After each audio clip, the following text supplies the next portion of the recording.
Hi, Paul. Hi, Dick. That was real nice. It was? I was disappointed in that.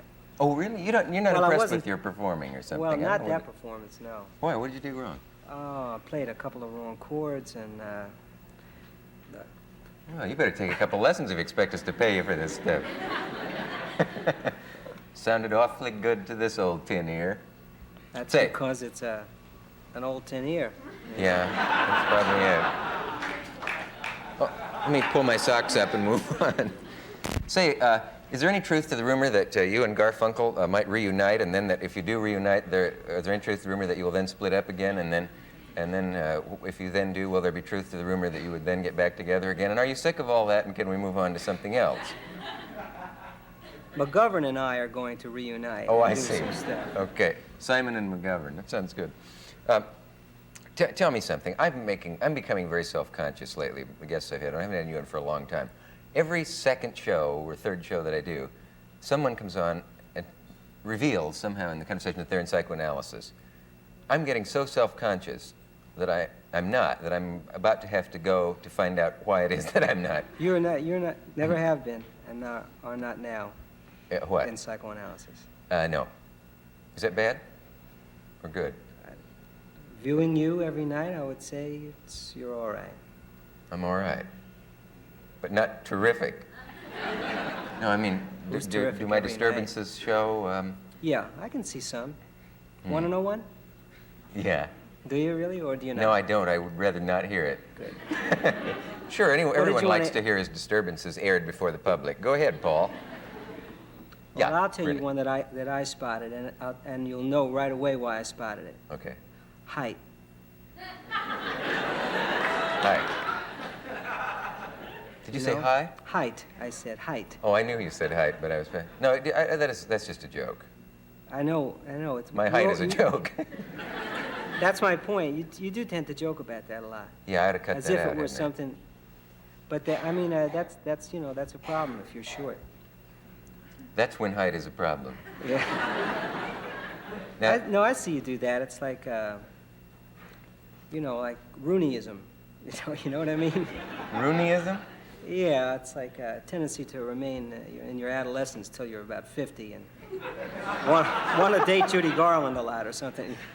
I'm You know what I actually, mean? it's just I'm not aware of height at all. I have never even noticed your height. It's probably about the same as mine. Let's stand up and see. I would say it's about the same.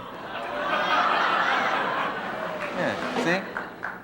See, I never even noticed. Oh, but that's... but are you... Let me ask you That's this. great. Are you... What? Are you in... No, I'm not. You asked if I was in psychoanalysis. No, I'm Psychoanalysis? not. No, I'm not now. I was. Well, But then I'm there's not. another one. I'm out of it.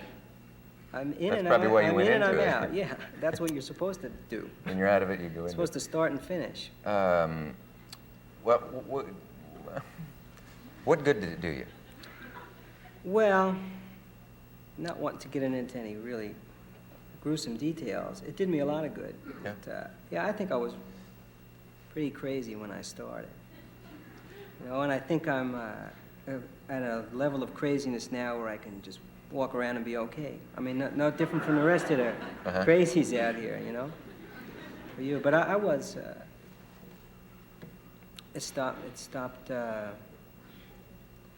I stopped taking drugs, and I even stopped smoking.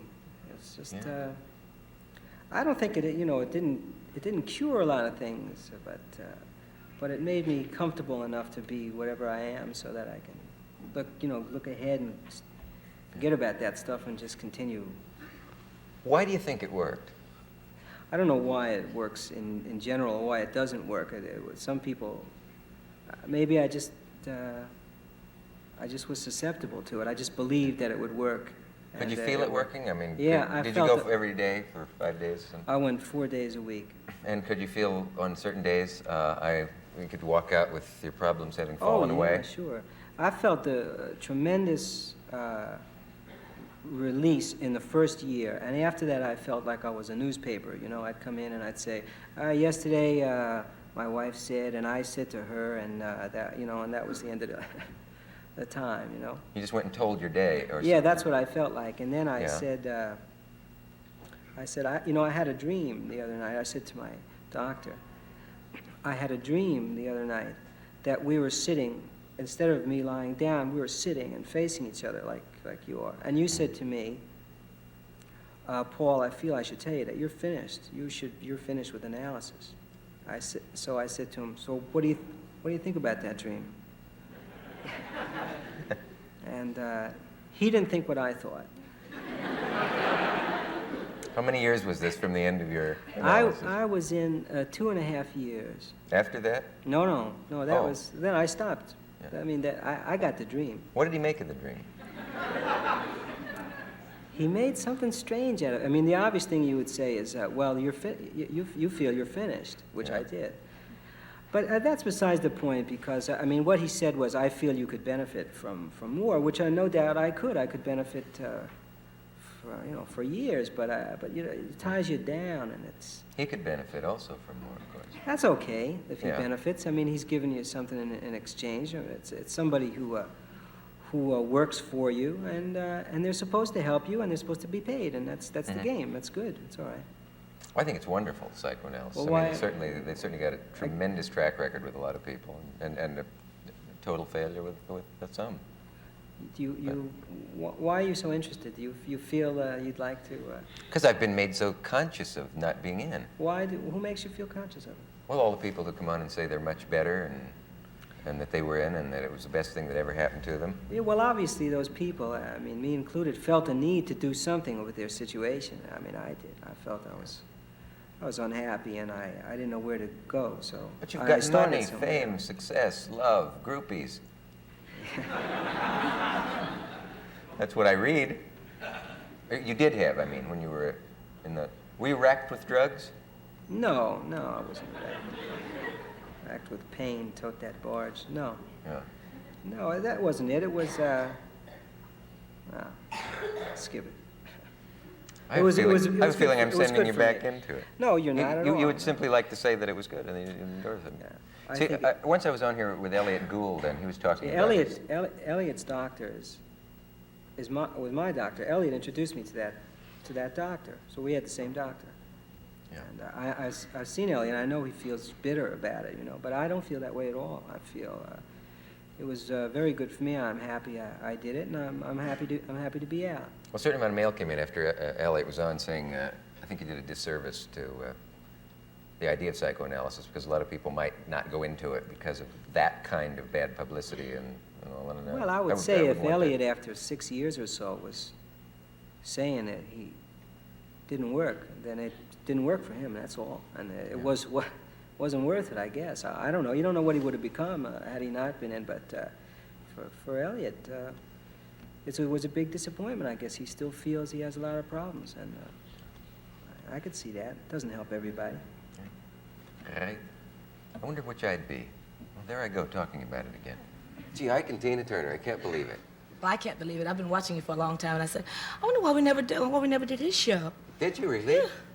That's funny. So I came downstairs when you were rehearsing, and one of the guys in your group, who's the guy in a black suit, and he stands back in the wings there? Oh, McBride. Yeah. And I thought, gee, I hope they like me as much as I like them. And I went up to him and I said, is everything okay? And he said, are you with the electric department here? And I said, no, I'm not, but I could find somebody who is. He said, there was a cord there. Oh, But, I see. yeah, but then I think he still doesn't know. He's back there wondering why an electrician is out here doing the show. But it's nice to see you. Thank you. Ike and Tina Turner. You realize your initials started a scandal in the administration, ITT? ITT, yeah. yeah. Have you heard that before? Yeah. Oh. See, I got to do something to keep ahead of you. Who influenced you most, other than the obvious influence of Jeanette MacDonald and Nelson Eddy, on your... Well, let's see. Is there anybody you can point to that you listened to as a kid and wanted to sound like? Oh, yeah. Ray Charles, Sam Cooke. I never sort of wanted to be, real feminine. Yeah. Like the girls singers and all. I sort of wanted to, really... Get out there. Well, because when I started singing, Ike had, mostly male singers, and I wanted to sound like they sound. So, I mean, I've been singing all my life, but when I started singing with him, I wanted to sound like them, and then with liking Ray Charles and all, I just sort of went right along. I never have had a lot of female favorites. That's interesting, yeah. And she wanted to punch like a man, and all the women want to be men these days. What do you make of that, Ike? I didn't say I wanted to be a man. No, I didn't say that. I'm sorry, I put words in your mouth. And is it true that your real names are Maurice and Samantha Fleischman, and that you changed them to... Huh? Of course not. My name is Tina. I'm just checking all these rumors out. I didn't know. But you did teach Mick Jagger to dance, I read in a Rolling Stone interview, and they wouldn't print anything but the truth. Well, I did. Now, some of the songs I actually... the truth? Yeah. No, not all the truth. Not Rolling Stone. Anyway, back to Mick. Okay. In the beginning, when we first worked with him overseas, in '66, I used to watch him standing in the wings, and I didn't know why. You know, why he was looking. And then I started watching him. He was just doing the tambourine thing at first, you know, just beating on the floor with the tambourine. He'd tear up one, and he'd get another one. And so when he came to the States, and we worked with him, here he was all over the stage, and I said, aha, now I know what he was doing. So then after that, he'd come to the dressing room, and I'd say, the popcorn is out, Mick, can you do it? You know, and his coordination, I mean, his rhythm was really off, you know. So he'd try to do it, he'd bounce around. He said, well, I can't do that one. I just sort of do it my own way, you know. But, so you noticed the influence there, though? Yeah, I think so. Yeah. Can I talk now? Yeah. Never. Who settles an argument if you... Well, there you see. Things are not always the way they look, you know. No. Now, I always do the talking. That Ike's kind of quiet. Yeah, Ike is very bashful when the lights are on, and...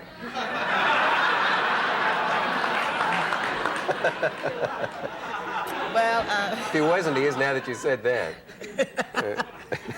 Well, I'm Sagittarius, I'm always blowing it. But anyway, when Ike gets before an audience, yeah. and all of a sudden he's aware that the microphone is on, he actually frees up. Like when he's in the recording studio, he turns out the lights in the control room.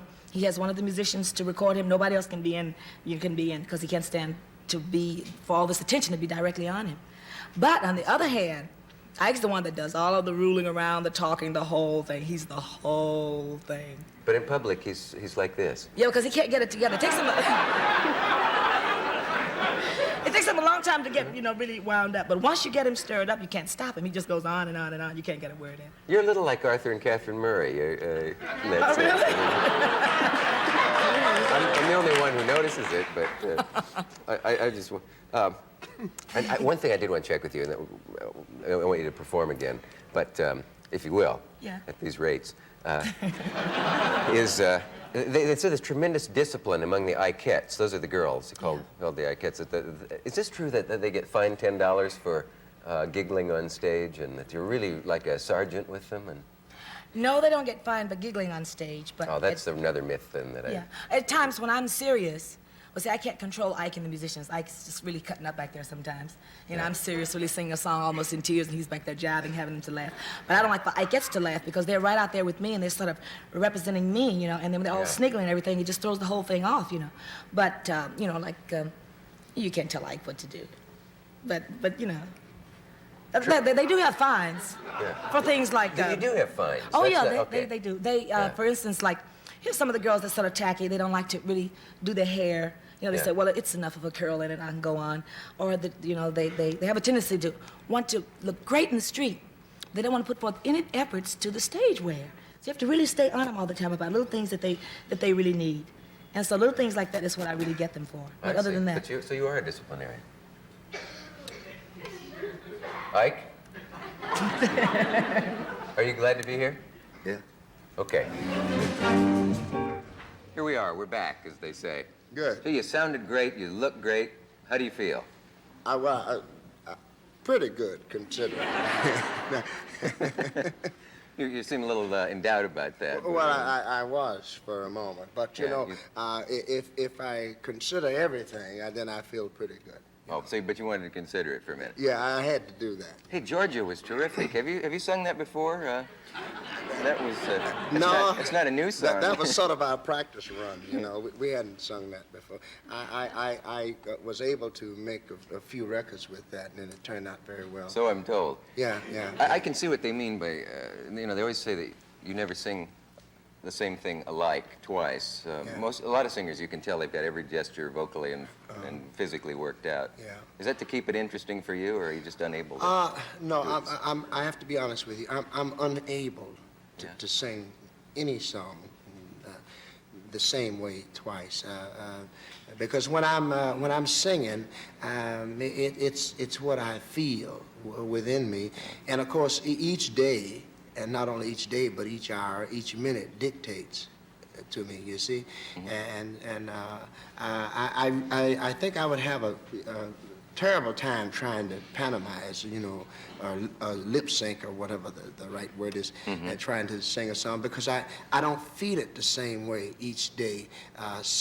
Even sound itself, I can be in, say, in a stadium or in an auditorium or a theater, and the sound, what I hear coming back to me, can make the difference in how I will sing a song. Little small things like that really play a very important part as to how I will sing a song.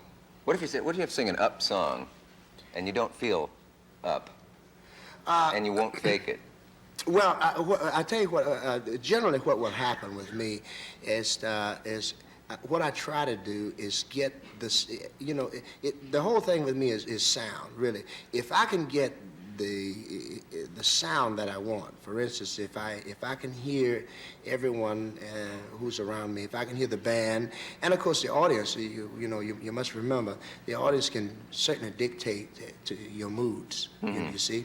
But the main thing is if I can really hear, because usually when, except for television, I must tell you, except for television, I am really deaf on engineers about the sound, you know. Well, why do you say except for television? Well, because television is geared, it says television and not tele-audio, you see. That's right, they don't even tell you you can hear it. Yeah, you see, and I must, that's one of my gripes about television. I frankly think that I wouldn't want to go as far as to say that they don't care about the sound, but I would say that the sound is very minute, basically, to the people.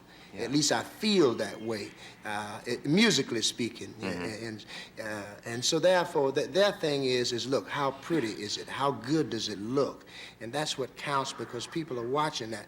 But you see, for an artist who has to sing, it can be really terrible, because like if you're out singing and there's a lag, and you have to compensate for that. You constantly have to watch yourself to make sure you don't do this and you don't do the other.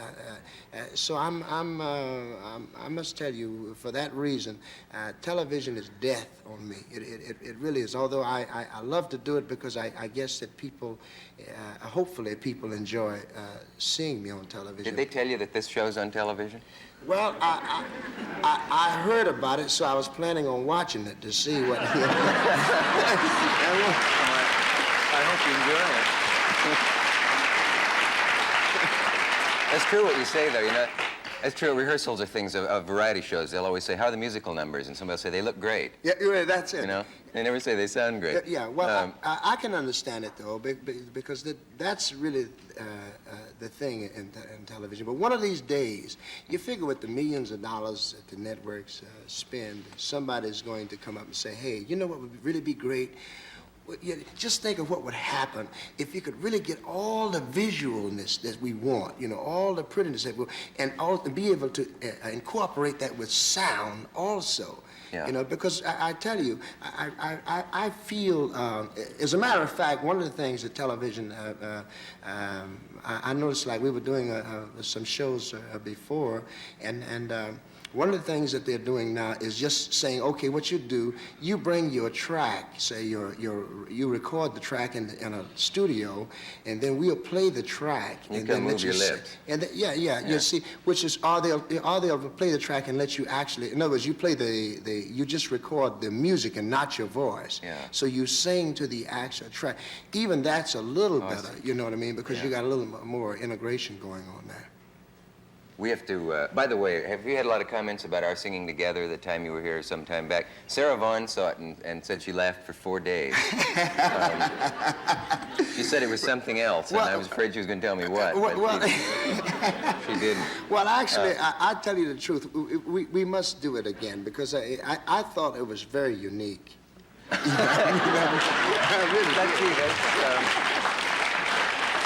a compliment. Say, there's a question the Federal Aeronautics Administration submitted here. Last time you were here, they want to clear this up. Is it that you do or do not fly an airplane? I mean, do I really have to answer that? Well, there's a rumor that you know how to fly an airplane. Oh, now that's better. Yeah, You see, okay. there's a difference in what I do and what I know. That's true. We all know how to do things we don't necessarily do. Exactly. That's You right. see, so I. So to speak. Yes, I know. Yeah. No, I know. I think I know enough that, God forbid, if my captain and my co-pilot happen to eat the same meal, and they got food poisoning or something, you know. Yeah. And it was left up to me to get the plane on the ground, a matter of life and death. I really believe that I could probably land it without killing myself. In other words, I feel I might tap a wing or something, you know, maybe ruin the landing gear. But I don't think I would kill myself. Might I think lose a little I'd get it. equipment. Yeah. How, may I ask, would you read the altimeter? Well, we would just take and squeeze the you know, these things have little glass meters on them. Just like it's the Like a same as clock. flying a plane. There's a little airplane in there which tells you whether the plane is level or not. Oh, yeah, it's like a miniature plane on Right, yeah. exactly. So I would probably do that. And then, of course, if the guy... Take the glass out? Yeah, well, no, not take it out. I wouldn't have time for that. Break it out, you see. Yeah, that would save time. Yeah, right. And this is what I would do. Now, obviously, the guy in the control tower would have to be exceptionally sharp, though, you know. Okay. But you've got this really worked out so that you could read the instruments by hand. Well, I think it's a matter of confidence, you know. I'm really not afraid of airplanes. When I was a little kid, I've always loved airplanes. And I feel that if I had to, I would only want to do it once, you know. But Oh, yeah. yes, Some you know, people I wouldn't want to make a habit of out it. of it. No, You see. Naturally. But I think the main thing would be is I once heard a guy say that any landing is a good landing, you know, if you can walk away from it. Yeah. And I think I would probably be able to have somebody, you know, help me with a cane or something and take me away from it that way. So you're But I not wouldn't predicting kill total myself. success. But, No, but oh, no, moderate. not total. I'm sure I would probably break my leg or my arm or something. But I don't think I would kill myself. And of course, that's the important And thing. you'll settle for that. Oh, sure. Yeah, certainly. okay. How did you learn to take care of yourself as a kid? It was glaucoma, they figure, that got Right, your sight, right. wasn't it? Yeah. And then both your parents died. That's true. Who was it who had given you whatever it takes to get you where you are? I think my mom, I feel, was the greatest woman ever lived because she had a tremendous problem in the sense that, you know, I was reared in a little small town, Greensville, Florida, and I was the only blind kid in the town, which made me an oddball to begin with, you see. Yeah. I was different, in other words. And she would always tell me, well, you know, son, one of these days I'm not going to be with you, you know, I'm going to die or something. And even your friends, the people who love you, after all, they have their own lives to live, and you're going to have to learn how to do things for yourself. And she insisted upon it, you know. I mean, she had me doing all sorts of things that when you think of a blind kid in general, you wouldn't think that he would be doing. I used to do almost everything any other kid did. I used to wash dishes, scrub the floors, and in those days we had a wood stove, and I used to go out and cut wood with an axe. You know, and you know Really? oh, sure. You know, the chips would fly up, and my mother had an incident happen one time, and they called her into church. You know, we all went to the Baptist church, and the community felt that it was a shame that she had me cutting wood because, after all, I could have been hit by a chip from the wood. And she said, well, even if you can see, that can happen to you, which was quite true, you know. But it was just that she didn't want to instill pity in me or have me feeling sorry for myself. So she made sure that, she always told me one thing. She said, son, there is always at least two ways to do anything. Now, obviously, there may be 1,000 ways to do it, but there is at least 2 ways to do anything in the world that you want to do. So you just have to find the way to do it that is comfortable for you. And I must tell you, Dick, I found that to be very accurate, very true in life, you know. You can always find a way to do anything twice. Can you remember what your parents looked like? Oh, sure, sure. My mother was a very, if you don't mind my saying so, I think she was a very beautiful gal. She must have been about, 4'11" or something like that. My old man was about 6 feet. She looked like his daughter, I guess. You know, it was very short leg, but she was very beautiful. She had long black hair, almost down to her waist, you know. And when I was 12 years old, the reason I remember this so well, because when I was 5 or 6, you know, she looked tremendous to me, you know, really huge. But by the time I was 12, I was much larger and taller than my mother. And she was quite an attractive woman. They never knew, of course, what became of you, did No, that's the, if I had any regrets, I think that would be it. I really regret the fact that my mother didn't have the chance to see me become where I am today. they? Yeah, yeah. Miles Davis. You've spotted something. I'm not going to drive that guy right here. What do you make of it? We're on now. Yep, we can do anything we want. Say anything we want. And have a splendid time. I've never seen anything quite like it today. There was a pilgrimage to the studio. Paul Schaefer, I don't know what, you name the person. I saw people come up to say hello to the master. Does that happen wherever you go? Yeah, sometimes They embarrass you? You don't like being an idol. I walk in that place, and the drummers drop sticks when I walk in. Do they mean I to? mean, if somebody tells them Miles will be down there tonight, like that. I'd be nervous. If I were playing my clarinet somewhere and I knew you were coming in, I would be more than. Be nervous if you know what you're going to do, you know. Yeah. If you know you can play. What would it take, seriously, for a musician to be good enough to play in the Miles Davis band? Suppose you need a new guy. The first thing he has to do is, whoever it is, has to have good carriage. Meaning? Meaning that they have to look like what they're going to play. They have to, Not look like they just bought it. no, I mean, not like this. But Good carriage. How am I going to know if he's putting me on? No. tenor players have a certain way they stand. Yeah. Bob stands like this. Take charge, guy, like Rambo. Yeah. There's a lot of macho in that stance. The trumpet, you have to, Yeah. drum. You can tell by the way the guy holds it before he even puts it to his mouth whether he's a musician, a real musician. Whether you can play. Yeah. Somebody said about you years ago that you were, whereas everybody was emulating Dizzy Gillespie, every young trumpet player, that you, at the beginning, had the courage to be original. They said, Miles played sideways. Does that mean anything to you? They mean that when I play, okay, if I go to a B flat chord, I probably would play a chord going to B flat. And this would be considered unorthodox. Well, it's the sound that takes you to another sound. And there's no bad notes until the note after the bad note. See, I told you it was going to fall. I dropped my trumpet. Drop his trumpet. When your sentence ended, a trumpet fell over it. I can't play it. This man has power. See, he couldn't play trumpet. I just got it. I just got it. I was hoping you'd show me how to hold it. I just... Because you don't respect the instrument. Well, I do respect it. It's a Puts friend. it on there like that. Well, see, no, I mean, I got it because I was, you know, I wanted a friend, and I thought, what, it's not going to happen?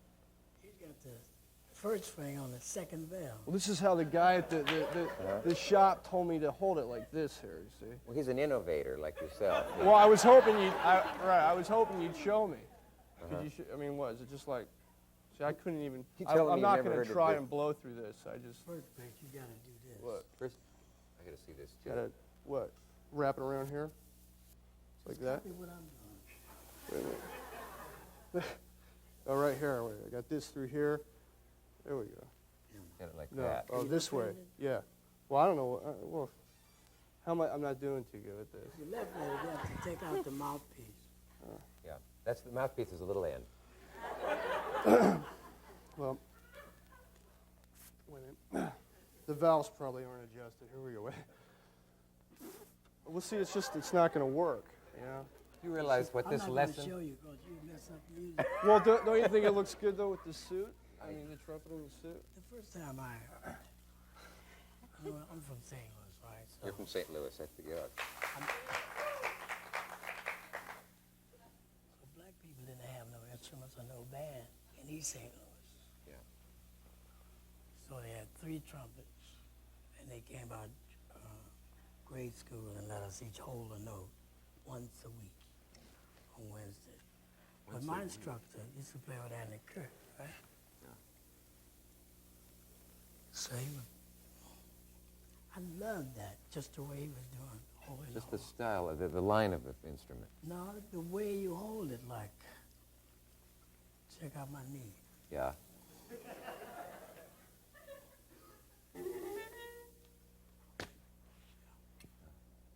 But not like this. Marvelous. Yeah. But I love the way he held the drum, sir. But Started playing it. But there's more to it than that. I mean, surely somebody could learn how to handle a trumpet and still not be you, or handle a sax and not be Parker. After the Board of Education gave us all the instruments, Yeah. I still wanted to play trumpet, so I bought one. My father bought me one. Now, you know what I always assumed about you, Mr. Davis, is that you Wait a minute, I'm going to take off my glasses. struggled. Oh, This is would a you? big plus for you. A big plus. This is an honor.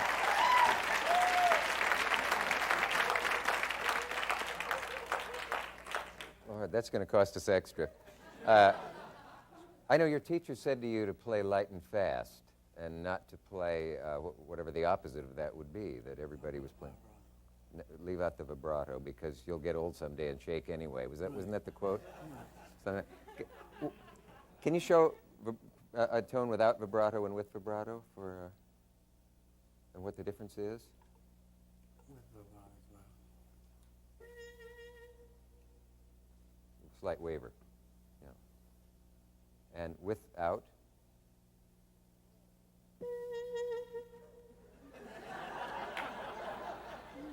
It's a world of difference. I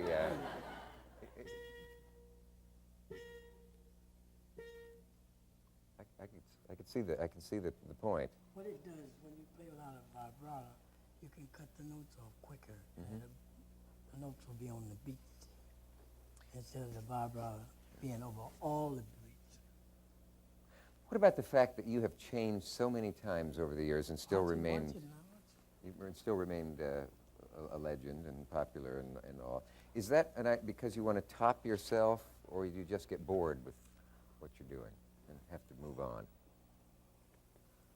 For instance, I don't try to change music, you know. Mhm. It just happens. It moves and you follow? And the musicians that I get,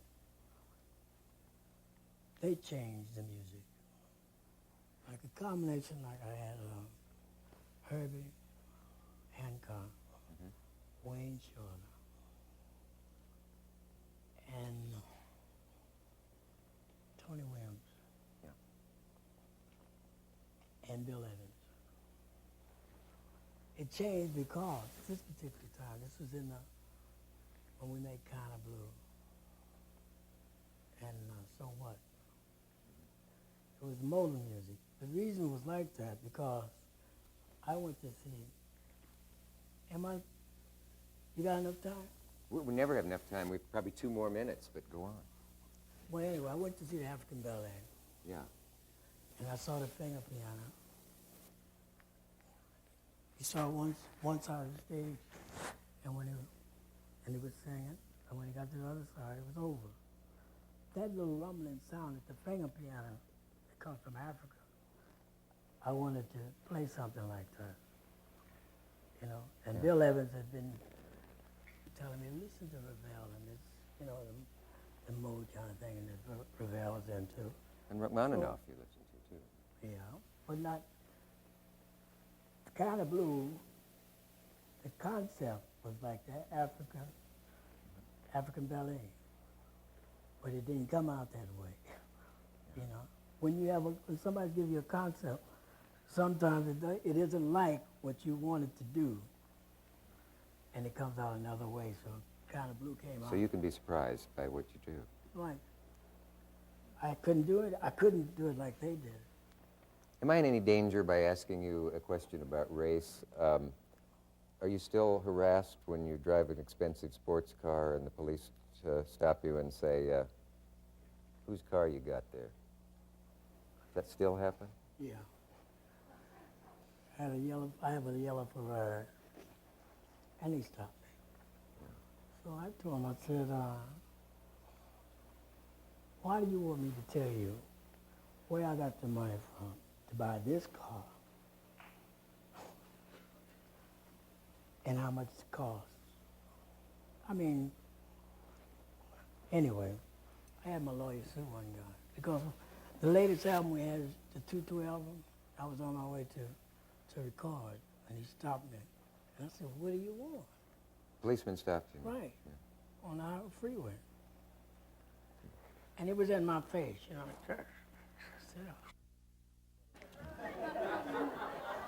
So I had my lawyer. He said, oh, shit.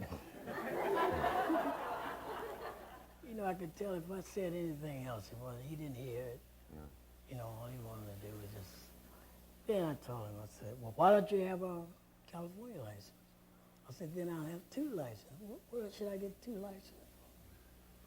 Well, if you don't answer this, we're going to come and get you. I drove him away. Yeah. But it happens like once a week. Once a week? Isn't that annoying, the idea that you're delivering the car somewhere, or that you stole it, which is the assumption they most likely make? Well, they can see the way I dressed it. I wouldn't steal anything. Yeah. I mean, Well, unless you rolled Liberace. Or... Oh, forgive me, I did not say that. I didn't say that. I have something for you, Miles. I hope you're going to like it. I knew that a man who has everything, you don't know what to get for him. It's a license plate. No, it's a license plate, and I hope you like it. Can you see this?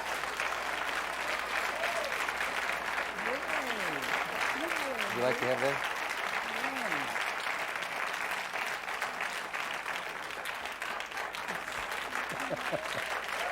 I must.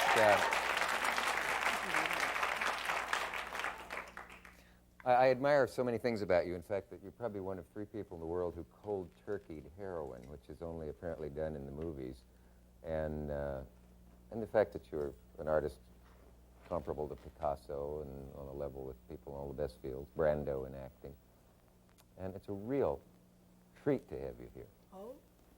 Yes, it is.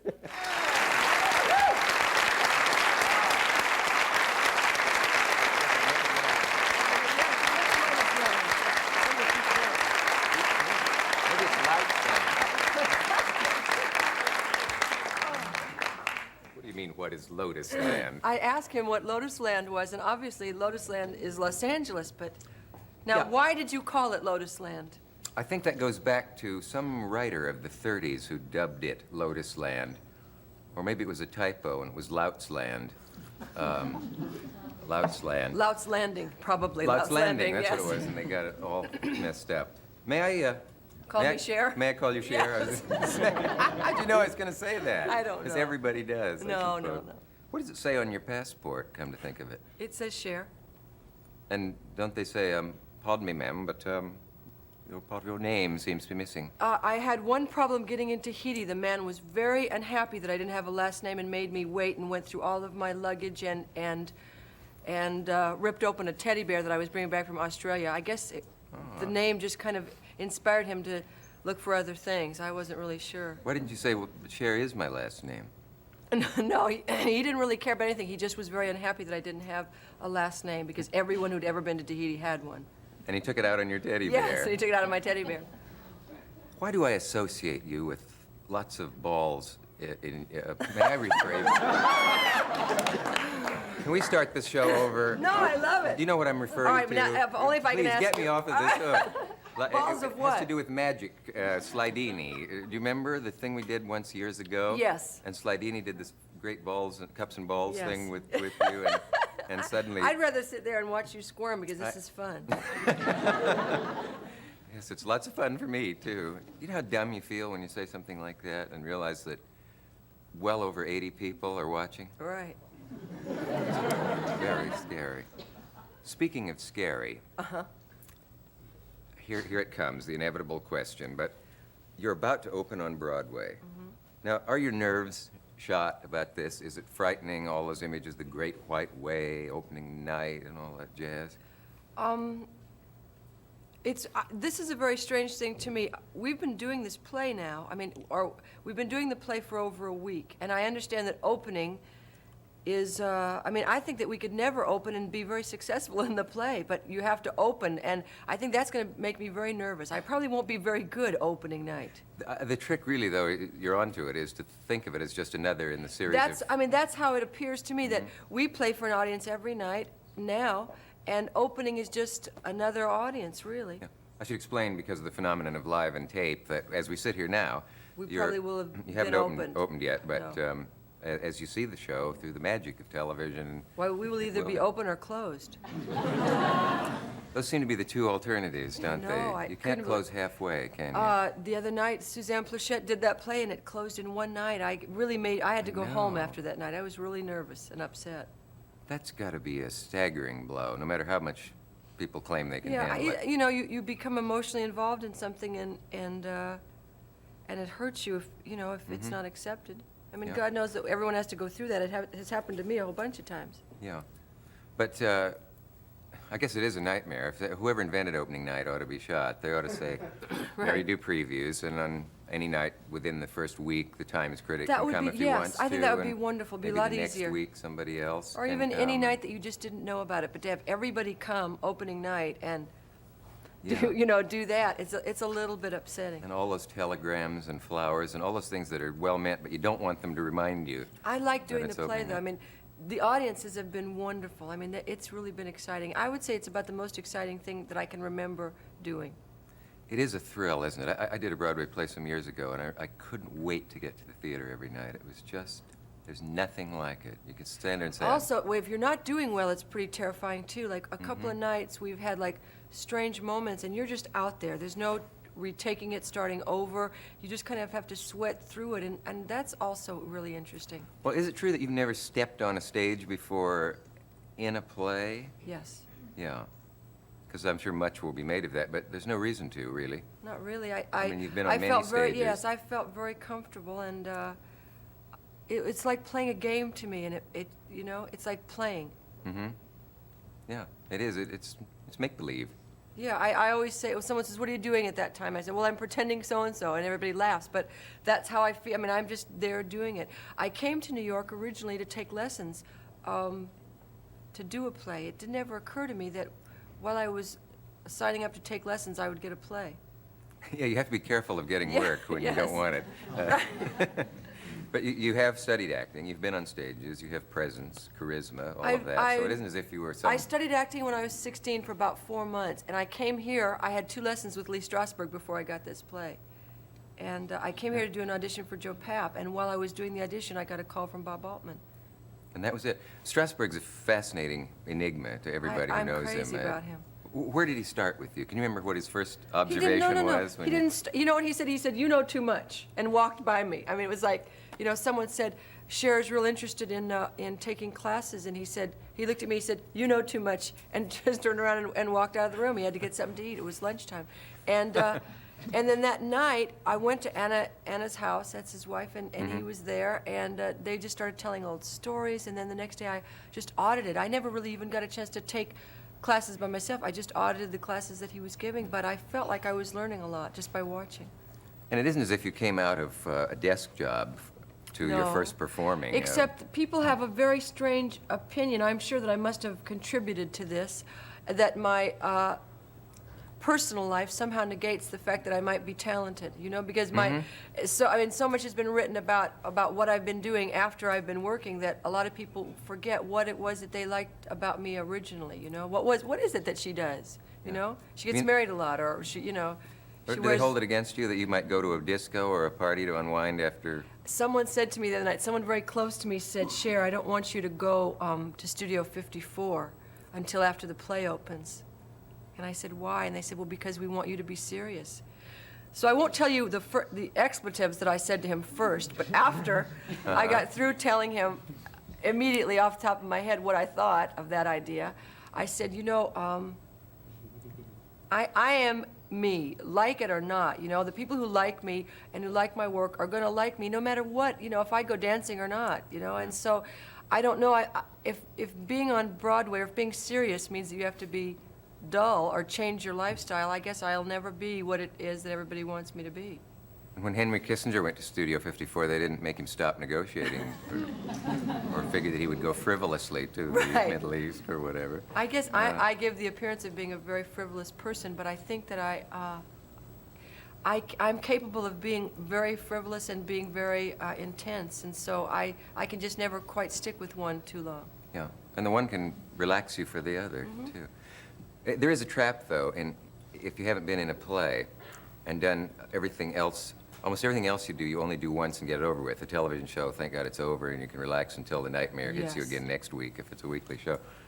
And when you do a play and get through it, you think, oh, that's over. And there's a trap to going Yes. to a late-night party and then thinking, uh-oh, Yes. I've I got to did do that it the other twice night. tomorrow. Yes, I stayed out until 7 o'clock in the morning the night that we taped Night of 100 Million Stars, or Oh, you yeah. know, that thing. Yeah. And I was just having the best time. Elizabeth Taylor and I ended up at a place called Paulson's, little teeny joint, and stayed there well into the night, and I arrived home. I drove a cab home. I don't know why the cab driver let me do this, but You he drove just, a cab? yes. But I drove a cab home at 7 o'clock that morning and had the Lord. time of my life, but last night's performance was really difficult. Did he know you had had a little tiny joint, or did I misunderstand you? No, we went to a little joint. No, Paulson's is a little tiny joint. Oh, I see. Anyway, no, and we got into this cab, and the cab driver said that he was not really a cab driver, that he was a comedy writer, and proceeded to tell me about this. He told me a joke that he said he had written, but I'd heard it about he went to a Chinese restaurant that was Chinese-German, but an hour after he'd eaten, he was hungry for power. And I said, you know what, that's a terrible joke, let me drive. He pulled over to the right, got out, and I drove back. Is that in fact a terrible joke? No, I thought it was very funny. As a matter, at 7 o'clock in the morning, it was hysterical. Did someone tell you to say this? No, I swear to God, this is what happened. Do you know why I look disturbed? You wrote that joke. Yes. Did you say? That was one of my most stolen jokes when I was doing an act in Well, there's a nightclub. cab driver who stole that joke. I did that joke, and it appeared the next week when some cheap comic stole my joke and did it on the Sullivan Show, and I was crushed. Did you 'Cause I really thought it write was a that? very This is good very joke, funny. I yeah. mean, that's what happened to me. Adolph Wong was the name of the proprietor of the restaurant, and I filled on that. And the proper delivery of the punchline is Chinese German food is very good. The only problem is an hour later you're hungry for power. And that's the way most of the people who stole it did it. Well, this was just a guy that was a cab Someone driver. put you up to this. I swear to God, you one thing really? you might find about me, which is bad, but I always tell the You're truth. frightening honesty. Yes, I'm it's afraid I'm terrible. going to be the victim of it at any moment. No, but that's what happened. It was fun. I mean, I'm having the time of my life in New York. I realize that I don't like Los Angeles very much. The only thing that I like about it is that I've never had to be there very long. Oh, yeah. In small, it's a. It's You a wouldn't wonderful- want to live there, but it's a bad place to visit. No, it's fun Is that to what go you're there. saying? No, I don't think I'll be going back there for a very long time, and I've lived there my entire That's life. right. When this show is seen, you will have a little trouble going back there. No, I mean, everyone knows. I mean, unfortunately or fortunately, everybody knows, my views about almost everything, so it doesn't make any difference, really. That's right. And everybody raps Los Angeles to some degree or other. What about stamina? Are you working out for this? That's 8 Yes. performances a week is no picnic. Yes, I go to the gym every day, except the last 2 days. because I came here and yesterday I couldn't quite get up. What do you specifically do at the gym? I Wait? specifically, no, I do weights. I run for about 45 minutes. I have a girlfriend that we run, and we're running inside the gym now because the weather's a little bit weird. Yeah. And then I do Nautilus, which is not my favorite thing to do. I much prefer free weights. At home, I've got a wonderful gym, and I've got like Paramount equipment, which is really wonderful. Oh, free weights. Yes, free weights. I'm sorry, I thought you said free weights. No, free weights. To run free weights as opposed to, machines. Machines, yeah. Yeah. Now, do women develop muscles Sure, if you want the way them. men do? No, not the way men do, because your body's not set up that way. But you can develop muscle tone if you want to. I mean, women muscle builders are certainly an example of that. I've only become aware of them recently. There was a special on HBO or something yeah. of these. It looked like a photograph of a woman's head and then this man's body with these gigantic muscles. But then when they relax, the body goes back to a feminine look. I like the way, some people go a little bit too far. I like the way women's bodies looked when they're well-defined. Mm-hmm. And Well it's also- developed and well. Yes, and it's a good way to keep in shape, too, as you get older, because men have a tendency to really stay in shape a lot better. They're preserved a lot better than women seem to kind of fall apart. I don't think we know a lot about you as a kid. There are probably people who assume that in the cradle you had a hairdresser and your nails coiffed or whatever they do to nails. And it wasn't that, but it was somewhere between that and a Charles Dickens Yes. childhood, from what I know. It was a very bizarre childhood. It's strange. I was much of a daydreamer, didn't stay, the moment I found out that there were movies, that's kind of my mind was like focused, Mm-hmm. and when I was a very small girl, I thought I was an angel. Literally? Yes, I really literally thought that I was an angel. Then, I had very many strange thoughts like that, and somehow I could just never get into regular thinking. It was just too boring. Didn't like school very much. Wasn't very popular at all. I just wasn't into it. I was kind of into thinking about what I would be when I grew up. And it wasn't the typical home scene, was it? Wasn't your father I never met my on the father road a until I lot, was or- 11. What? My mother was divorced from him when I was 2, and then I never met him until I was 11. Ah. What's that like? I can't imagine that. Is it awkward? Do you... Yes, I was kind of interested in meeting him, Mm-hmm. and that sounds bizarre, but when you've never known someone, you don't have great emotional ties. And when I saw him, I could see why my mother looked at me strangely sometimes, because I'd never even seen a picture of him. And my mother, I'd get a certain expression on my face, and my mother would look at me for a minute longer, And when I met him, I realized why, because my father and I looked very much alike, and everybody in my family is blonde except me. Now even my children are blonde, and I was wondering where I came from, because no one really looked like me in my family. And then I met my father, and I realized, that was the person that I really looked like. Were you cordial? Or was it? Well, he had $40 alligator shoes on, and I was just amazed that someone could spend that much money on a pair of shoes. That was my first, I looked at him, I said, God, those are beautiful. And he said, yes, they're alligator. That's a strange thing to say to your father, but it seemed to be appropriate at the time. Did you feel you looked like him when you saw him? Yes, I did. I knew, he walked in the door, and I knew that I looked like him. He was very dark. He's very dark. He is from Turkey. And everybody else in my family is very fair. I think it'd be more like meeting an uncle or something, really, than a parent. since you didn't- I remember that my mother had my hair done for it, so I thought this must be something, because I think I'd only had my hair done 2 times in my life, And I was real excited about it. And then I met him, and I didn't really know what to say. We just talked for a little while, and we kind of became friends. I read I think I did, a fascinating thing about you, where you thought, as a kid, I know that you you're were gonna put on say- Earth with a certain destiny. Well, Is I this had what 2. is this what First, you I thought thought, it was? no, I thought you were going to say something about Mount Rushmore, which you didn't, which now I probably will have to say later. But Okay. I know that. But you know that one, I yes. love that. I was doing a radio show, and this guy said off the radio, he was very nice. He has an English accent. He does television in Los Angeles, but I don't remember what his name is right now. Anyway, he said, I won't ask you this on the air because it's so embarrassing. He said, and I know it's probably not true, but did you really think that Mount Rushmore was a natural phenomenon? And I said, yes, I did. Michael Jackson? Yes, it was Michael Jackson. Yeah. So my sister said, Cher, you know, you're real sweet, but that's real dumb. Don't ever tell anybody that you thought that. You know, if a joke writer wrote that, it would be a brilliant joke. She's so dumb, she Yeah, thought Mount no, Rushmore yes. was a natural phenomenon. Yeah. I also thought that the moon was the backside of the sun and was very upset when we were having eclipses because I didn't know what the hell was happening, you know? The moon isn't the backside of the sun? I have this nightmare that I'll have to take a general knowledge test in public someday, Right. you know. How many senators from each state, and why does the moon get bigger and smaller, and all those things that you assume you know, but turns out you don't. Have you ever had a time after you got rich, it's all right to say that vulgar word, certainly comparatively rich from what you were as a kid, where you could feel it slipping away or thought, Lord, Even as we speak.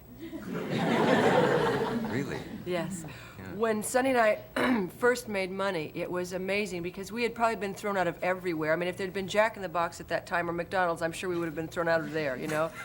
There was just, I mean, we were thrown out of every place because we did look really strange, and people kind of today forget how strange it was to look the way we did at a time when the Beatles even had these kind of cute little haircuts and round, you know, suits. Everyone was wearing suits, and Sonny and I were going around in, you know, dress Eskimo boots and bobcat furs and things like that. And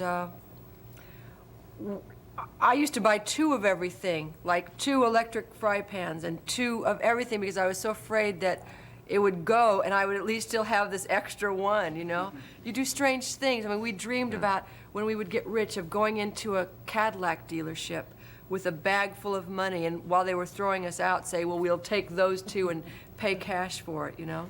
Of course, we never did it because after we got money, we didn't want Cadillacs, you know? We weren't, that was like, Cadillacs, no. Oh, yes. Right, but Couldn't afford to see one of those. I remember one time, I don't know why this is happening, but it is, so say something funny. What's that? Chinese German food. An hour later, you're... Hungry for Adolph Wong. They've forgotten. Yeah. I went into a dress store in Los Angeles, and I saw this really beautiful Rudy Gernrich outfit. And the lady was helping someone, and I said, excuse me, could you, and she said, Miss, I'm very busy. And I said, okay, fine. So I waited for a few minutes. She was finished. I said, excuse me, could you tell me, she said, you know, that's a very expensive outfit. Mm-hmm. And I said, how many colors does it come in? And she said, 4. I said, I'll take it in every color. And she said, do you want to try it on? I said, no. And I paid for it, and I went home and I cried, and I never wore the outfits. They were terrible. But, you know, I was so upset with the idea that she just didn't want to know about me. And I did look strange, you know. Just assumed that you Yes. didn't belong in there. Yes, and I probably didn't. I mean, it was really a boring store now that I think about it. But, you know, it was just, I think that one of the worst things that can happen in anyone's life is to be liked or disliked for what your apparent look is, you know?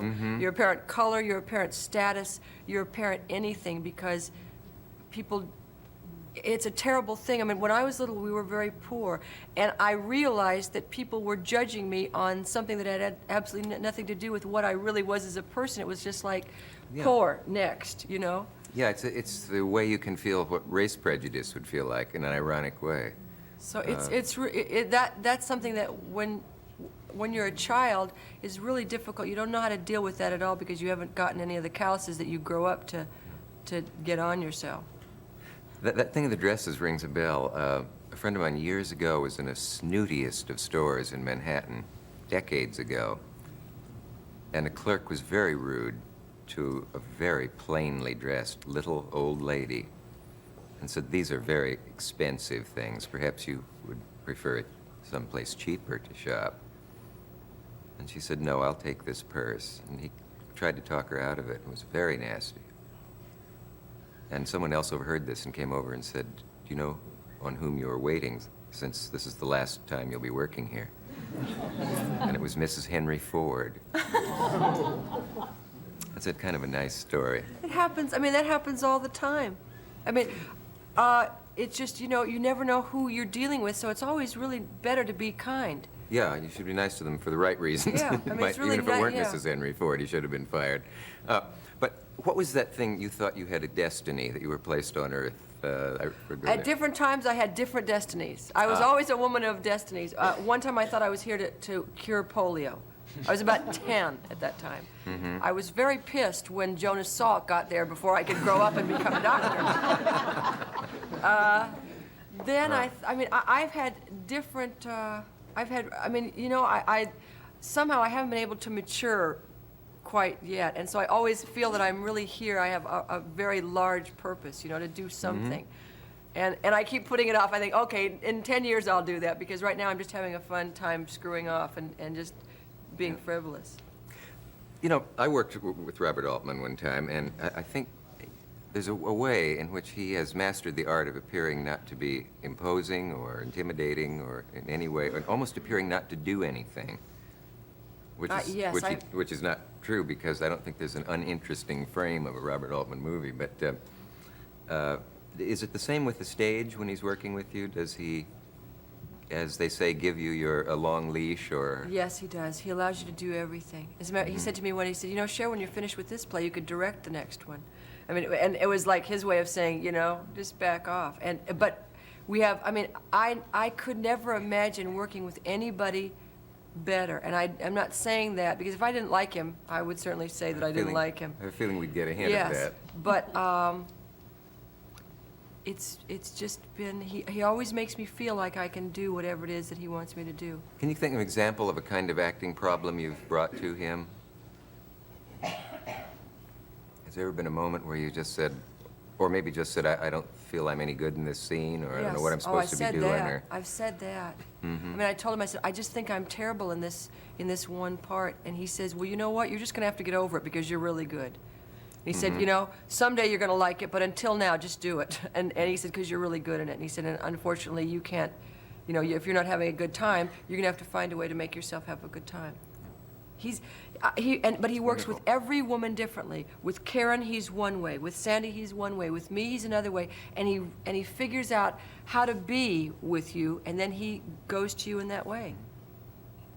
It's marvelous, isn't it? I've never heard of an actor working with him who didn't like working with him. There's not one of us that doesn't love him. Yeah. Did you know your, what'll I call it, anti-drug stance actually hurt your career, or was that been? Yes, people have talked about that. Yes, it did. How so? Because people were really, in the late 60s, people were really into drugs, and they wanted people that they liked to be really into drugs. Yeah. So how would you compare yourself with Janice, for example? Would you have anything to talk about? I'm alive. That's about the only, That's how I would compare myself. Significant difference, Yes, yeah. and I think that, as we all know, that drugs played a big part in that. It's, I don't have any kind of moral question about drugs. I just have the feeling that people can't cope with them correctly. If people could cope with drugs, it would be a different story, but I don't know very many people that really can handle them. Usually drugs have a way of handling you, and that's the part that I object to. You don't like to give up your freedom, maybe, then, to them in some way? No, and I also don't want to hurt my body. I really don't want to hurt my body. I don't smoke for the same reason, and I loved smoking, but I gave it up because I realized that I was really not doing myself any great favor. Yeah. Did you have a technique of quitting, or did you go to one of those places where they No. beat it out of you? You will not smoke. No, I got pregnant with Elijah, and I just thought it would be better for both of us if I stopped. Yeah. Who is Elijah? I don't know. No, Elijah is my son. I didn't recognize his name because it's usually a two-part name. Elijah isn't it? Blue, yes. Elijah Blue, yes, that's right. He has many names. The dreaded Ullman. We call him a whole bunch of different things. Does Elijah Blue play with Moon Unit Zappa? No. No, Elijah Blue is, Elijah's from the Bible. Moon Unit is a totally different thing. It's very, yeah. Wasn't that a mind-blowing experience, to coin a phrase? Yes. It blew me out. Yeah, it put my head in a whole nother bag. You were either running into Helen Hayes or Marcella Mastroianni or Elizabeth Taylor or, Paul Newman. I was just like that. I creamed Helen Hayes. I came around a corner and I bumped her just a bit. But I could have knocked her flat. The first lady of the theater, gracing the floor of the basement of the Radio City Music Hall. We're talking about, hello. They seem to have joined us with television cameras. I'm sitting here with Cher. Could anyone have guessed that? Would you welcome her or not? No. always wanted to. Did you welcome them? They never. Oh, Cher, let me take you behind the scenes for a moment and tell you the kind of panic that a person can get into in my business, and then we'll get right back to you, All right. which is where I want to be. I assume that many people saw last night's show, and those who didn't probably read about it and heard about it on the news. And are still But- talking about it. And the whole country's talking, Right. sizzling about it. But as I sit here now, Julie Andrews is backstage. Now, she'll either be on an upcoming show or you saw her on my show last week because the way tape is mixed up. And both Julie and Cher have to be somewhere else. So I have to sit here calmly, knowing that either one or the other of them is at this moment hating my guts. Hello? Isn't that interesting? Well, I was watching you a minute ago, kind of like going, I don't know, what are we going to do? What are we going to do? Yeah, I've stunned the audience into sickened silence. I can see that. But anyway, we were talking about, the Night of 100 Stars, which I suppose almost everybody's heard of by this time. It was 268 or 228, something like that. Yes, well, I think Alexander Cohen had an interesting psychology going from the beginning in that it got to the point where if you weren't among the 100, Yes. it began to be that you weren't among the other Right, people the wanted in and so on. But it was fascinating to see all those people. And it got to the point where you forgot what the real world was like, because in the real world, you can turn and see a face you don't recognize. And backstage, there would be Jimmy Stewart talking to Orson Welles, stumbling over Paul Newman, as you said, and there were Alice Faye and Joel McCrea and Betty Davis, and it was astounding. And I didn't realize it was you because they had other people dressed in that way that you were, which people will see on television. Was it rude of me to come up to you in that fantastic costume and say trick or treat? No. Which one? Was that the black one or the bride? The one with the pointed, The bride, yes. yeah. No, it wasn't rude. It was just very you. Yeah, sometimes they're synonymous. Yes. Cher, you have a reputation for an almost frightening honesty that some people find disarming. People always complain in this business of people not being real, and then when they are, it shakes They don't them like up. it, right. That's right. Did you miss at all the big show that you had before? Do you ever miss that, spending all week doing the big production and so on? And I sometimes, actually, I don't really ever think about it. Sometimes it was fun to be with the people that I was working with, but we did it for a long time, really, 6 years, you know, and it's a lot to do, and it's not what I wanted to do forever. I mean, Yeah. I'm really happy doing this now, and I like to do different things. I don't like to just stay in one particular thing, and I did it. I mean, I really did it, and I enjoyed it, and now I'm finished. Can anybody truly enjoy weekly television of that size, a huge show like that? Is it sheer hell, or is it Well, joy? it's difficult. You have to kind of give up.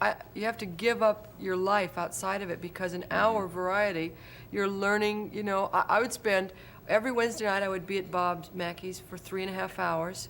After I got through with my work, which I got through with at about 7, and I'd be up at 6 o'clock in the morning, and you just get a little bit fried. You know, you don't really know what you're doing it for after a while. Yeah. So you're a little zombie-like and wondering what's going on. And you want to do a good job. You really want to do a good job, but sometimes it's really difficult to do a good job, and then all of a sudden you're seeing the end product up there, and it's not really very good, and you think, well, why did I start this in the first place, you know? Yeah. So on the Sonny and Cher show, it was very fun and a lot easier because Sonny took half of the load, and we had all the other guys that were on the show, and plus 2 guests. It was a lot more difficult when I did my own show.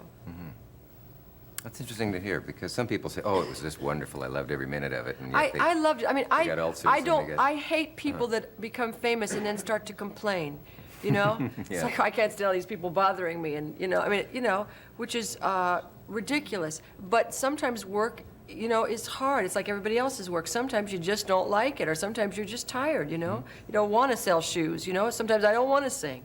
That's right. But I love my work. I mean, I would do my work for nothing. That's a real tribute to the business, I suppose. Or no, it's a tribute to you, that you like what you do? I And feel love almost guilty it. about getting paid for it? No, I don't feel guilty at all. I love money. So I thought I saw a possibility for a savings here. No, I love getting paid for it, and I think it's a ridiculous amount of money, and I'm just so happy that I can make it. Yeah. And I would do it for free.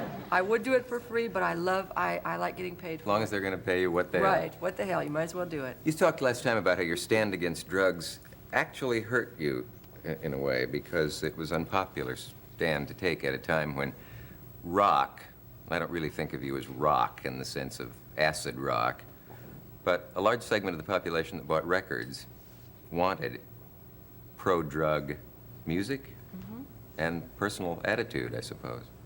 You didn't have that.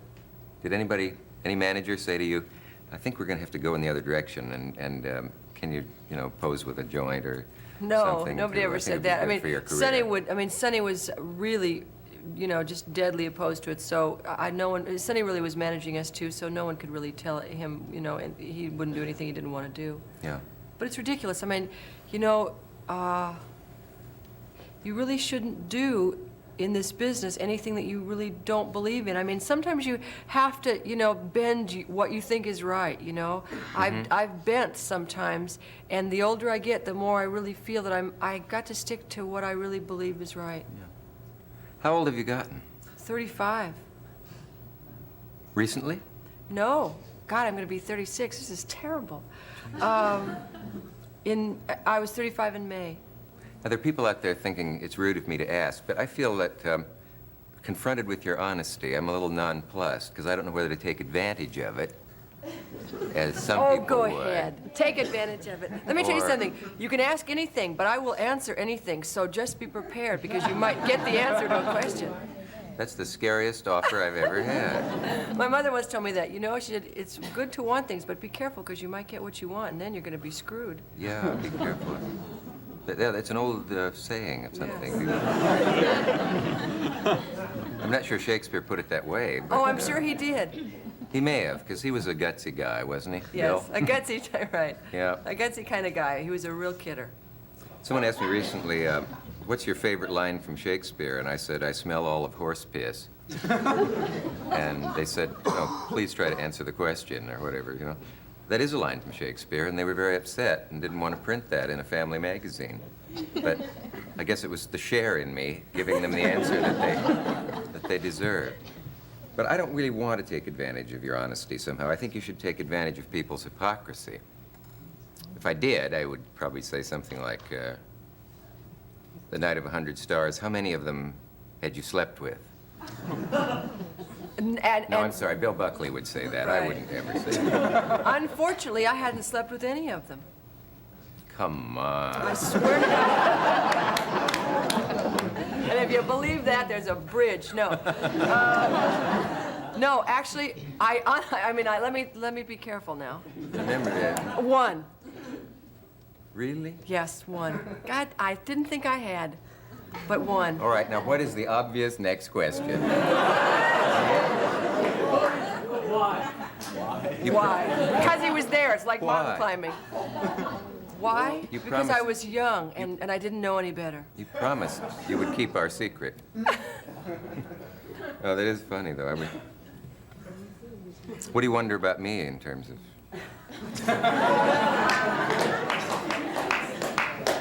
The night of 100 stars, how many have you slept with? Come on, that's been asked already. Well, all right, Isn't that none. funny? I didn't even realize it because I told you none back when we were talking about backstage, but I just realized that that was not the truth. Same with me. I napped with one.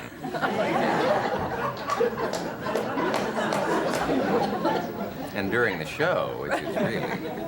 Dudley Moore, Dudley Moore? right? Didn't you nap with Dudley Moore during the show? Yeah, Dudley was my roommate. And Sammy Davis. They put all the short Yeah, guys in one room.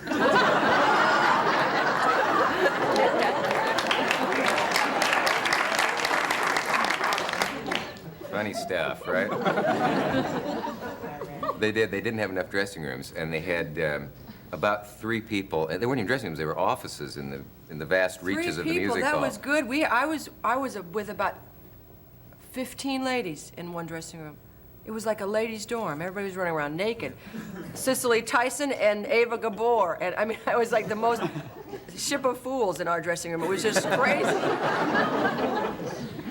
Well, we had, it's true, I see, Dudley and Sammy and I were assigned to one dressing room. It's the first time I've towered over 2 people in a group of 3 in my life. They've had a little room about this high, and they put us in there. Sammy's dresser arrived and put out all of his things beforehand. His cologne goes here, should anyone ask, and his towel and all that stuff. He has a television set. He has everything laid out for him. It's nice. He and I were sitting in there, and Dudley came in and said, "Oh, my 2 favorites. Isn't it wonderful?" You know that. It was a kind of low-ceiling room. Dudley's girlfriend couldn't get in to see us. But enough height jokes and depth jokes. Do you have any nightmares? Yes. I'm fascinated with dreams One and night, nightmares. Not long ago, I dreamt I was taking a French test and I was stealing the answers from Sandy, except she didn't know the right answers either. Sandy Dennis, who's in the Yes, play with yes. you. Well, that is I was trying to interesting. copy down Sandy's answers, but I realized in the middle that her answers were wrong. And it's scary for me to come and do something that I absolutely know nothing about in a town where I don't even get to go, like, let's say, to New Haven or, you know, something like that. I don't get to go try it out. I'm just right out there. And I had a choice to either do it or not do it. But even though I made the choice to do it, it doesn't mean that I'm not scared out of my mind. So you're willing to admit that? Yes. Yeah. I think there's nothing wrong with being scared. No. Should we analyze that dream? No. Because, you know, dreams are always disguised. You've read Freud, and you know Yes, that... but I don't think that was very disguised at all. Bob was the teacher, the French teacher. Oh, no, no, no. The dream means, because they're so disguised, that you want to buy 200 pfennigs worth of Braunschweiger and don't have the nerve. See, that's a switch on the Freudian. Freud,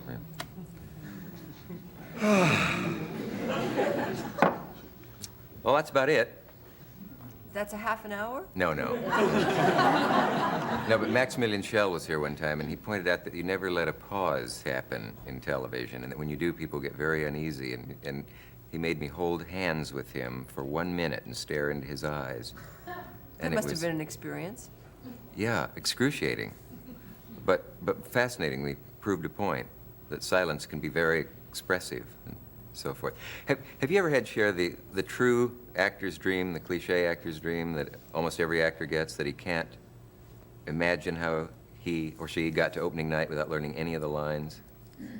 That the makeup won't go on, that they've started the play upstairs, that maybe if you learn a couple of the lines now and you spill the powder on you and you're sweating and so on. Have you ever had that one? No. And God willing, I won't have it. Let me describe it to you. No. Could you give us a tour of your body in terms of tattoos? Don't you have a few? Yes, I do. How would you like? What kind of a tour would you like? Would well- you like the cheap tour, or would you like the expensive tour? The guided one, I think. Well, I mean, No, you but I mean- mean, every man, the first thing he wants in a woman is tattoos. Of and course. So I thought it might be interesting to know why one gets them. I don't know why. It just seemed like the thing to do. I'm very impulsive, and I have 3 tattoos now. I can't see any of them. Well, that's because you can't see any of them. I have one tattoo here on my ankle of a chrysanthemum. It's a Japanese tattoo. Was it done by a Japanese artist? Do you No, know? it was done by an American artist that studied it with a Japanese master. Tattooing in Japan, as you know, is a little bit different. It's not like Mom and, you know, Hell's Angels and all that. People are very serious about their tattoos there. And so I have this one here, and then I have a beautiful tattoo about here of a, what is that? A tiger lily, a lily. It's beautiful. Oh. And then I have one tattoo behind me. How far? Very far behind Way me. back there. Yes. And that is flowers and a butterfly. Is it excruciatingly painful? Or does it No, yeah, I don't it's not- find it yeah. painful at all. But I don't know, some people, I mean, you know, it's not as strange as people might think. I mean, over in the history of man, tattooing has been more the common thing to do than the uncommon thing to do. I mean, Yes, there, it was you know, unusual not to have one. right. So, and I don't know what makes people, I mean, I can understand people, like my friend said, we're never going to get to a Jewish cemetery now because it's against the religion to be tattooed, and if you're You can't Jewish. be in consecrated ground or something if you've been Right. tattooed. I don't really know why. I would never recommend it to anybody, but since this body belongs to me for however long I'm here, I figured that I liked it, and I don't really know why. It just seems beautiful to me in a strange way. And I mean, I'm sure it's crazy. I mean, I'm sure it doesn't make any sense to anybody, and I wouldn't recommend it, but I liked it. What do you recommend? If you're I don't recommend anything. I recommend Levi jeans. That's about the only thing that I can recommend. the old jeans. Yes. Yeah, but it put a lot of people out of work.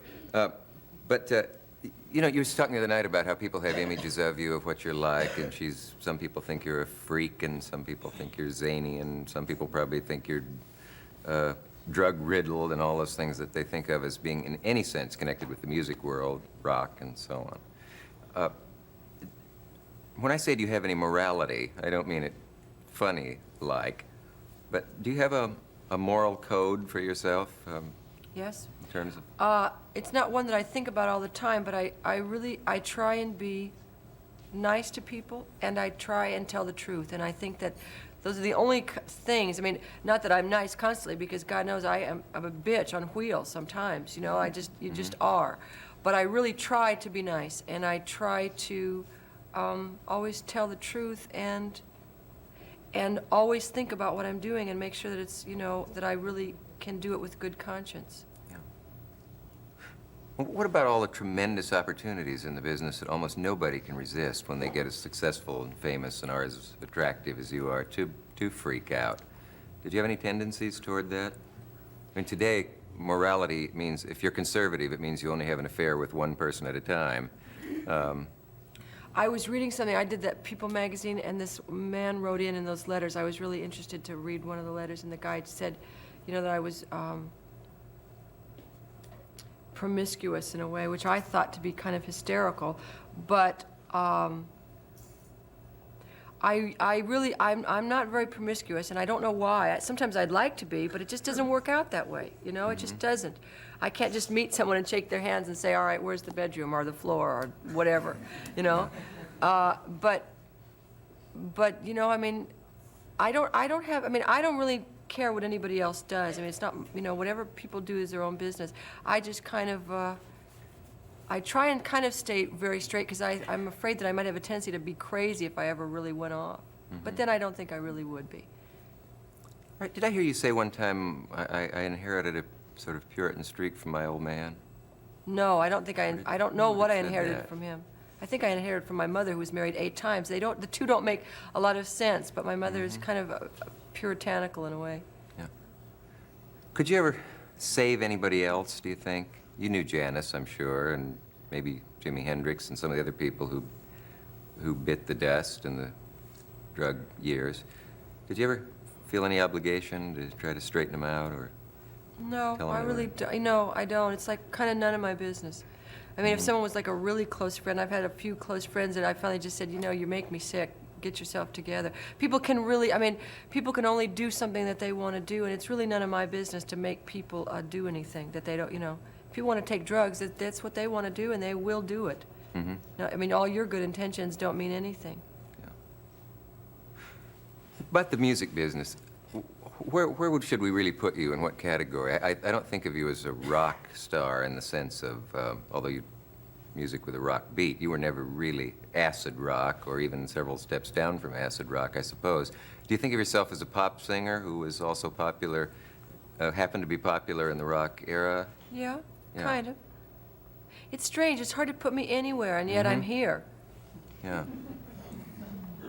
Can you write? Yes, I have that feeling. I'm really good. Yeah. I'm really a good writer.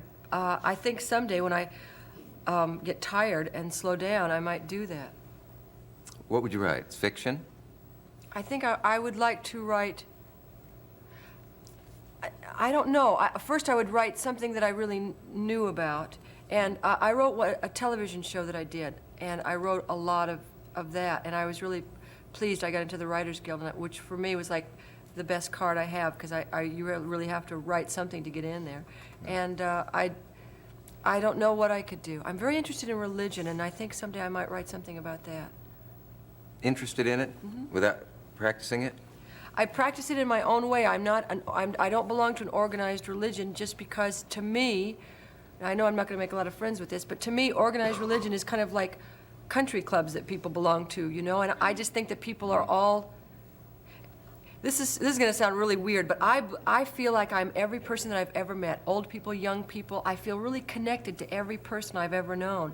And I feel that religion is one of the single most causes to divide people up for no real reason.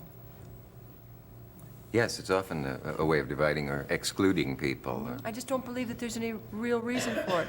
I'm sure if God exists in a certain way that we feel that he does exist, I think that he doesn't really care one way or another what religion we belong to. You know, I can't imagine that if you're not a Catholic, you're not going to get into heaven, if there's such a place, you know, or that a good woman or a good human being is any better because they belong to a certain faith. It doesn't make a lot of sense to me. If you knew you had a fatal disease, do you think you would pray? Sure. I mean, I don't have a fatal disease now, I don't think, and I pray. Mm-hmm. Oh, you do? Yeah. Yeah. So you're religious in that sense, but not in the, not Yes. in the organized way. Did you get involved in the censorship fights? There were some on your show, weren't there? Didn't they cut a big number one time that was too sexy or something? Yes, that Raquel Welch and I were friends before that number, and then after that number we were no longer friends.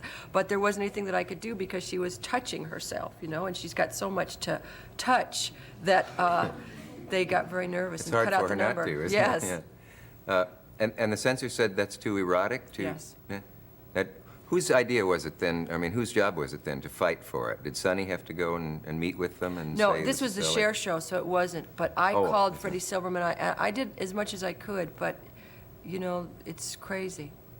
Why would she not be friends with you as a result of that? Because she thought that I had something to do with it and thought that I could have saved the number, but I just couldn't. I mean, you know, I did what I could and I couldn't do it. Yeah. But I mean, I had a lot of, they cut numbers on me. I mean, they wouldn't let me say lover in a sketch. I had to say boyfriend. And I said, what is the difference?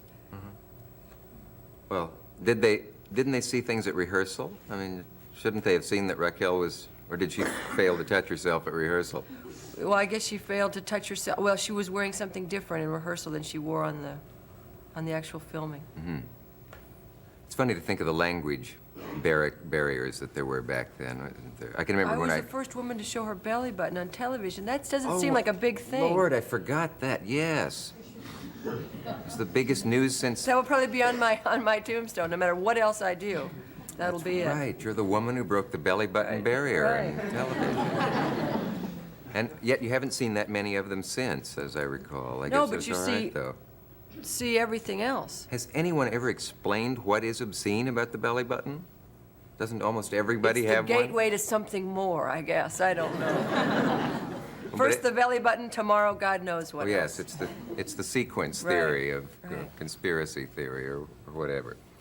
They used to give me really hassle all the time with everything that I wore. And then right after Charlie's Angels went on, and I mean, you know, it was like everything was showing. Today, those things look conservative in the, Yes. the show's in syndication and reruns, I think, isn't it? Yeah. Are you superstitious at all? It seems to me almost everybody in the business is. No. That's a relief. I figure what's going to happen is going to happen one way or another. Sandy Dennis tell you that she and I were in high school together? No, but you did. Did I? Did I tell you a number of times? Oh, you just told me once, and I asked you, Oh. what was she like? That's right. It seems like months ago. That's Yes, it was only 10 minutes. Sandy and I, no, I was not. Now tell the truth. It was well 40 over minutes 40 ago. minutes ago. All right, well, I know when you get That's older, right. things, you lose your Yeah, perspective. time begins to telescope after a while. Sandy and I were maybe the only two people in Lincoln High School in Lincoln, Nebraska, who consistently could not get a date or sat home on Saturday night and watched Show of Shows while everybody else went to football games and stuff. But don't you believe... I mean, we didn't know each other. I know, except for but don't you believe that... I know a lot of people that weren't popular in school or weren't the you know, the considered beauty or whatever, but it really spurs people on to achieve things, you know? I mean, a lot of those football players are sitting at home now, you know, drinking Yeah. beer, watching television. Do you buy that? Do you think if you'd been born into a sort of normal middle-class family and been the cheerleader and Queen of the May and I think so, president of because the I've class, always, you I wouldn't have have to been? prove myself constantly, just to make sure that I'm doing something. Do you think you're attractive? In a strange sort of a way, Is it really? yes. Yeah. You are, I can assure you. I just don't want to cast anything. You have to have large breasts in this play, don't you? Yes.